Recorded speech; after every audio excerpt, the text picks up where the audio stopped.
इस वीडियो के अंदर हम फाइल करने वाले हैं ITR 1 आर्मी पर्सनल या फिर आप बोल सकते हैं डिफेंस पर्सनल के लिए फाइनेंशियल ईयर 24-25 के लिए। तो यहाँ पर मैं सैलरी की इनकम दिखाऊंगा, रेंटल की इनकम आप कैसे फिल कर सकते हैं अगर आपकी रेंटल इनकम है वो बताऊंगा, इंटरेस्ट इनकम और long term capital gain from sale of shares और म्यूचुअल फंड अगर आपका लॉन्ग टर्म कैपिटल गेन 1,25,000 रुपये से ज़्यादा नहीं है। तो इस वीडियो के अंदर हम सारी ही चीज़ों को कवर करके चलेंगे। तो इसके लिए आपको इनकम टैक्स पोर्टल पर लेके चलता हूं। अगर आप फर्स्ट टाइम ITR फाइल कर रहे हैं तो आपको इनकम टैक्स पोर्टल पर पहले रजिस्टर्ड कराना पड़ेगा। तो रजिस्ट्रेशन कराने के लिए आप वीडियो देख सकते हैं, उस वीडियो का लिंक मैं नीचे डिस्क्रिप्शन में दे दूंगा। अगर आपने अभी तक रजिस्ट्रेशन नहीं किया तो सबसे पहले आप रजिस्ट्रेशन कर लीजिए, उसके बाद हम जो है इसकी ITR फाइल करेंगे। तो चलिए मैं इसके लिए आपको इनकम टैक्स पोर्टल पर लेके चलता हूँ जहाँ पर हम अपनी ITR को फाइल करेंगे। थोड़ी लंबी हो सकती है वीडियो, इसलिए आप वीडियो में बने रहें जहाँ पर मैं सारी ही इनकम को कोशिश करूँगा कवर करने की। तो देखिए इसके लिए मैं आपको इनकम टैक्स पोर्टल पर ले आया हूँ। ये आपको कुछ इस तरीके से डैशबोर्ड नज़र आ जाएगा जब आप ITR फाइल करेंगे। तो अब देखिए जब आप ITR फाइल करने जाएंगे सबसे पहले अपना एनुअल इन्फॉर्मेशन स्टेटमेंट ज़रूर चेक कर लीजिए। एनुअल इन्फॉर्मेशन स्टेटमेंट में आपकी सारी ही इन्फॉर्मेशन नज़र आ जाएगी, आपकी सैलरी की इनकम, इंटरेस्ट की इनकम, अगर आपने कोई इन्वेस्टमेंट की है, कोई आपने शेयर सेल किए हैं, कोई प्रॉपर्टी परचेज़ की है, सेल की है। सिमिलरली आप ई फाइल में आके अपना 26AS भी चेक कर लें। 26AS से आपको आइडिया लग जाएगा कि आपकी जो TDS की रिडक्शन है और आपकी जो फॉर्म 16 में मेंशन है TDS वो मैच कर रहा है। तो इन दोनों ही डॉक्यूमेंट्स को चेक करने के बाद ही अपनी इनकम टैक्स की रिटर्न को फाइल करें। अब इन दोनों के ऊपर भी मैंने ऑलरेडी डिटेल्ड वीडियो बनाया है कि आपको 26AS और AS में क्या क्या चेक करना है, कैसे चेक करना है। तो उस वीडियो का लिंक भी आपको नीचे डिस्क्रिप्शन में मिल जाएगा।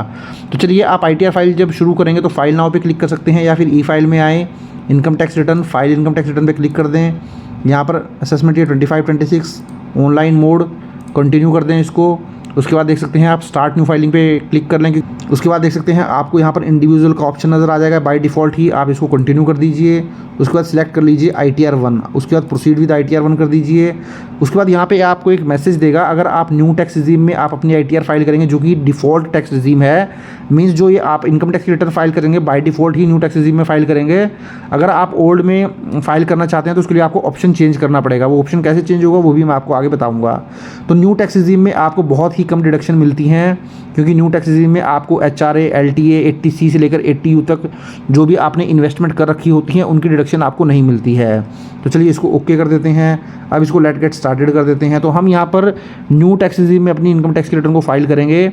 ओल्ड टैक्स रिजीम का ऑप्शन कैसे चूज़ करना है वो मैं आपको बता दूंगा। सिर्फ ओल्ड टैक्स रिजीम में आपको जो डिडक्शंस होती हैं वो आप जो है क्लेम कर सकते हैं, बाकी सारा फॉर्म जो है वो सेम रहने वाला है। तो taxable income more than basic exemption limit कर लीजिए, जो कि 2.5 लाख रुपये बेसिक एग्जेम्पशन लिमिट है ओल्ड टैक्स रिजीम में, और न्यू टैक्स रिजीम में 3 लाख रुपये। आप इसको कंटिन्यू कर दीजिए। अब आप इसको ओके कर दीजिए। तो जैसे ही ओके करेंगे देखिए आपको यहाँ पर्सनल इन्फॉर्मेशन नज़र आ जाएगी।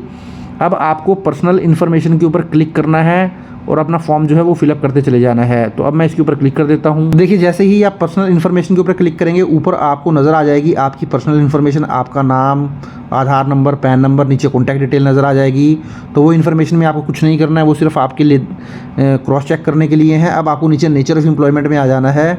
तो नेचर ऑफ एम्प्लॉयमेंट में मैं सेंट्रल गवर्नमेंट एम्प्लॉय सेलेक्ट कर लेता हूँ, क्योंकि पर्सन जिनकी मैं ITR फाइल कर रहा हूँ आर्मी पर्सन है तो ये सेंट्रल गवर्नमेंट एम्प्लॉई है। उसके अलावा आप देख लीजिए अगर आप स्टेट गवर्नमेंट वगैरह हैं तो आप ये भी ऑप्शन चूज़ कर सकते हैं अगर आप एक आर्मी पर्सनल नहीं है। तो मैं सेंट्रल गवर्नमेंट चूज़ कर लेता हूँ।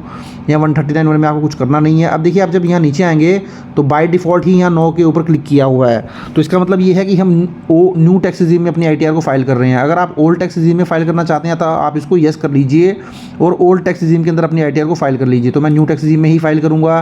नीचे बैंक डिटेल्स आप देख लीजिए वो वैलिडेटेड होनी चाहिए, आपकी जो बैंक अकाउंट है वो वैलिडेटेड होना चाहिए और नॉमिनेटेड फॉर रिफंड होना चाहिए, उसके बाद ही आपका रिफंड आ पाएगा।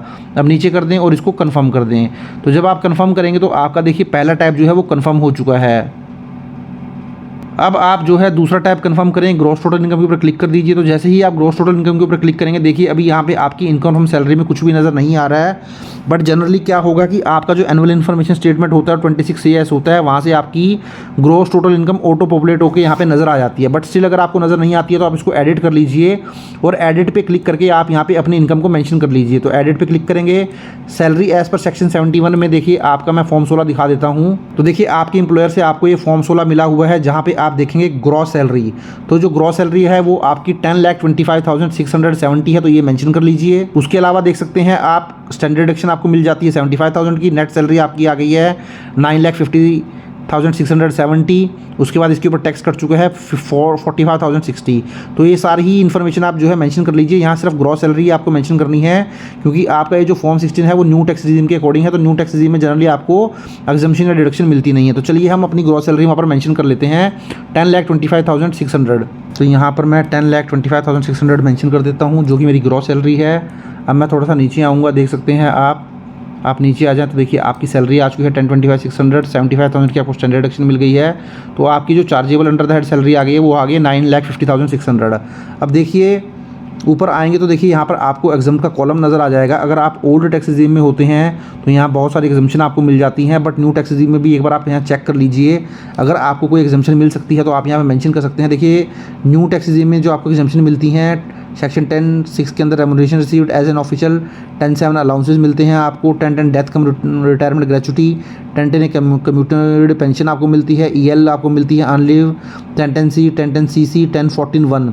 तो 10(14)(1) और 10(14)(2) ये दो तरीके के अलाउंसेज जो हैं वो न्यू टैक्स रिजीम में भी आपको मिलते हैं। जैसे 10(14)(1) के अंदर allowances referred in clause two sub rule 1 of rule 2BB। तो इसके अंदर जनरली आपको जो अलाउंसेज मिलते हैं वो मिलते हैं यूनिफॉर्म अलाउंस, हेल्पर अलाउंस, कुछ इस तरीके के अलाउंसेज आपको मिलते हैं। सेक्शन 10(14) सबसेक्शन 2 के अंदर ट्रांसपोर्ट अलाउंस मिलता है आपको फिजिकल हैंडीकैप्ड SSC के लिए। इसके अलावा कुछ और अलाउंसेज भी मिलते हैं, जैसे चिल्ड्रन एजुकेशन अलाउंस वगैरह, हॉस्टल अलाउंस वगैरह। तो आपके केस में कुछ हैं तो आप मेंशन कर सकते हैं, अदरवाइज आप इसको जीरो रहने दें, आपको कुछ करना नहीं है। तो आप एक बार अपनी सैलरी स्लिप भी देख लें, सैलरी स्लिप में आपको मेंशन किए होंगे, या आपका जो ये आपको फॉर्म 16 मिलता है, आप देख सकते हैं यहाँ पे इस फॉर्म 16 में आपका कुछ इस तरीके का अलाउंसेज न्यू टैक्स रिजीम में मेंशन नहीं है। तो एक बार आप क्रॉस चेक कर लें अपनी सैलरी स्लिप में, अगर आपको कुछ इस तरीके के अलाउंसेज है तो आप यहाँ पर मेंशन कर सकते हैं। तो अब मैं दोबारा ITR पे आ जाता हूँ। अब मैं इसको नीचे आके सेव कर देता हूँ। तो देख सकते हैं आप मेरी जो सैलरी की इनकम है वो सेव हो जाएगी। अच्छा, यहाँ पर मैंने जो है इसको वो नहीं किया, सिलेक्ट नहीं किया, तो मैं इसको ऐसा करता हूँ 10(14)(1) के अंदर जो है सिलेक्ट कर लेता हूँ और यहाँ पर 0 मेंशन कर देता हूँ। अब मैं नीचे आके इसको सेव कर देता हूँ। तो देखिए मेरा जो सैलरी की इनकम है वो सेव हो चुकी है, इनकम फ्रॉम सैलरी टोटल आ चुकी है। उसके बाद अगर आपकी कोई हाउस प्रॉपर्टी की इनकम है तो आप यहाँ एडिट पे आएँ, एडिट पे क्लिक करें। अब यहाँ पर देख सकते हैं अगर आपकी टाइप ऑफ हाउस प्रॉपर्टी में सेलेक्ट कर लें, सेल्फ ऑक्यूपाइड है या लेट आउट है। सेल्फ ऑक्यूपाइड का मतलब ये है आपने जो घर बनाया है जिसके ऊपर आपने लोन लिया हुआ है उसमें आप खुद ही रहते हैं। अगर लेट आउट है तो लेट आउट का ऑप्शन कर लीजिए, अगर आपने वो किराए पे दी हुई है तो सेल्फ ऑक्यूपाइड ऑप्शन चूज़ कर लेता हूँ। अब यहाँ पे एक जो बहुत नया चेंज किया दिया गया है वो ये कर दिया गया है कि अब यहाँ पे जो आपने सेल्फ ऑक्यूपाइड प्रॉपर्टी आपकी है जिस पे आपने होम लोन लिया है, पहले आप यहाँ पे जो भी आपका होम लोन सर्टिफिकेट आप लेते थे बैंक से, वहाँ पर जो इंटरेस्ट का अमाउंट होता था सिंपली यहाँ मेंशन कर देते थे, बट अब गवर्नमेंट ने इसको अलाउड नहीं किया है। इसके लिए आपको अलग से एक फॉर्म फिलअप करना पड़ेगा, वो एक बार देख लेते हैं। तो सबसे पहले आप इसको सेव कर लीजिए। तो जैसे ही आप इसको सेव करेंगे, देखिए इनकम फ्रॉम सैलरी हम पहले सेव कर चुके थे, इनकम फ्रॉम हाउस प्रॉपर्टी में सेल्फ ऑक्यूपाइड हमने ले लिया है। अब थोड़ा सा जब नीचे आएंगे तो देखिए यहाँ पर आपको सेक्शन 24B में इंटरेस्ट ऑन बोरोड कैपिटल की डिटेल देनी पड़ेगी। तो यहाँ पर आपको सारी डिटेल जो है वो फिल करनी पड़ेगी, तब जाके जो है आपका वहाँ पर जो है वो लॉस नज़र आएगा। तो देखिए आप यहाँ पर देख सकते हैं कि आपका जो इंटरेस्ट ऑन बोरोड कैपिटल है यहाँ पे कोई भी डिटेल ये नहीं मांग रहा है। इसका रीज़न क्या है मैं वो आपको बता देता हूँ। क्योंकि हम न्यू टैक्स रिजीम में अपनी ITR को फाइल कर रहे हैं, तो न्यू टैक्स रिजीम के अंदर अगर आपने कोई होम लोन पे इंटरेस्ट लिया है और आपकी उसकी डिडक्शन क्लेम करना चाहते हैं तो वो सेल्फ ऑक्यूपाइड हाउस पे नहीं मिलता है, वो केवल लेट आउट प्रॉपर्टी पे ही मिलता है। तो ये मैं आपको यहाँ पे एक बार चेंज करके दिखा देता हूँ। सपोज़ मैं यहाँ पर एडिट में चला जाता हूँ और यहाँ पे सेल्फ ऑक्यूपाइड की बजाय मैं लेट आउट चूज़ कर लेता हूँ।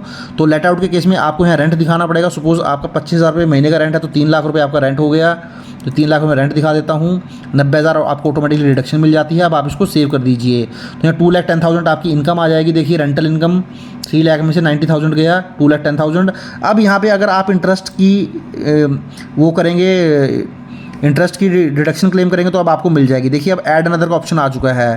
तो न्यू टैक्स रिजीम में जब आपने ऊपर सेल्फ ऑक्यूपाइड हाउस चूज़ किया था तो आपको इंटरेस्ट की डिडक्शन नहीं मिल रही थी, क्योंकि न्यू टैक्स रिजीम में केवल लेट आउट प्रॉपर्टी के ऊपर ही इंटरेस्ट की डिडक्शन मिलती है, और वो भी मैक्सिमम आपको जो है जितने भी आपका ये वाला अमाउंट होता है income chargeable under the house property, इतने अमाउंट तक मिल जाती है। ओल्ड टैक्स रिजीम में तो मैक्सिमम आपको 2 लाख तक की डिडक्शन मिलती है, बट न्यू टैक्स रिजीम में ऐसी कोई लिमिट नहीं है 2 लाख रुपए की। अगर आपका income under the head chargeable property ये 5 लाख भी होता और आपने इंटरेस्ट 5 लाख पे किया होता तो आपको पूरी डिडक्शन मिल जाती।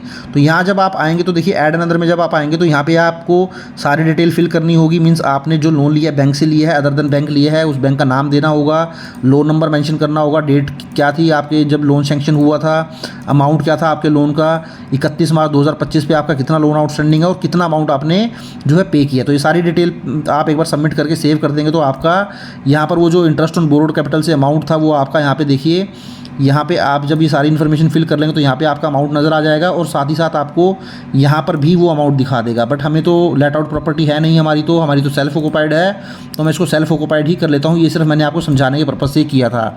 तो देखिए मैंने इनकम फ्रॉम सैलरी कंप्लीट हो चुका है, इनकम फ्रॉम हाउस प्रॉपर्टी भी कंप्लीट हो चुका है। उसके बाद इनकम फ्रॉम अदर सोर्सेज में जब आप आएंगे तो अदर सोर्सेज में यहाँ पे आपको देख सकते हैं, जब ऐड अनदर करेंगे तो यहाँ पे जो भी आपकी इंटरेस्ट वगैरह की इनकम होगी सेविंग बैंक अकाउंट से या कोई आपकी एफडी है, कोई फैमिली पेंशन है, डिविडेंड की इनकम है, वो सारी ही मेंशन कर सकते हैं। तो ये सारी इन्फॉर्मेशन आपको आपके एनुअल इन्फॉर्मेशन स्टेटमेंट से नज़र आ जाएगी। तो सपोज़ कर लेता हूँ मैं आपको पूरे साल में जो है 4,000 रुपये का सेविंग बैंक से इंटरेस्ट भी मिला है। तो जैसे कि मैंने आपको बताया, आप एनुअल इन्फॉर्मेशन स्टेटमेंट देखे बिना इसको फाइल ना करें। वैसे बाय डिफ़ॉल्ट ही यहाँ पर आपकी सारी इन्फॉर्मेशन नज़र आ जाएगी। अगर नहीं आती है तो आपको इस तरीके से एडिट करके ऐड कर लेना है। टोटल इनकम हो गई 9,54,600। उसके बाद थोड़ा जब नीचे आएंगे तो लॉन्ग टर्म कैपिटल गेन भी दिखा लेते हैं। तो देखिए लॉन्ग टर्म कैपिटल गेन में आपको यहाँ मैं एक शीट में ले जाता हूँ जहाँ ये लॉन्ग टर्म कैपिटल गेन मैंने मेंशन किया हुआ है।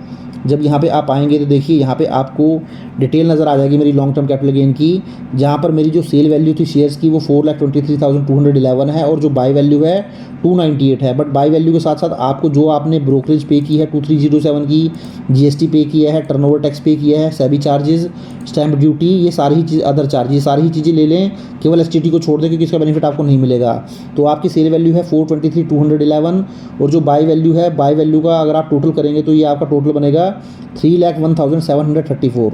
तो आपका जो नेट प्रॉफिट एंड लॉस आ जाएगा 121,477 आ जाएगा। चलिए हम यहाँ मेंशन कर लेते हैं, ये मेरी सेल वैल्यू आ चुकी है, ये मेरी परचेज वैल्यू आ चुकी है। तो मेरा जो लॉन्ग टर्म कैपिटल गेन आ गया देख सकते हैं आप 1,21,477 आ चुका है। अब आप इसको कंफर्म कर दीजिए। तो देखिए मैंने अपनी सारी ही इनकम जो है वो मेंशन कर दी है। यहाँ पर आप देख सकते हैं ग्रोस स्टोरेज इनकम आपकी आ चुकी है 10,76,000। टोटल डिडक्शन आपको कुछ देख सकते हैं मिलेगी नहीं। जनरली न्यू टैक्स रिजीम के अंदर आप नीचे आ जाएँ क्योंकि न्यू टैक्स रिजीम में जनरली आपको डिडक्शन मिलती नहीं है, तो आपकी डिडक्शन जीरो है। टैक्स पेड, अब देखिए आपका टैक्स कटा हुआ है बट आपका यहाँ नज़र नहीं आ रहा, तो अब आपको यहाँ पर ऐड करना पड़ेगा। तो जब आप फॉर्म 16 में आएंगे तो देखिए आपका जो टोटल टैक्स कटा हुआ है वो कटा हुआ है 45,060 रुपीज़। तो ये आपको अब यहाँ पर ऐड करना पड़ेगा मैनुअली। तो आप यहाँ पर ऐड कर लें इसको। तो आपको करना क्या है, सिंपली यहाँ पर आना है, ऐड अंदर पे क्लिक करना है। तो देखिए आप जब 26AS डाउनलोड करेंगे आप अपना, जैसे कि मैंने आपको बताया था 26 डाउनलोड कर लीजिए।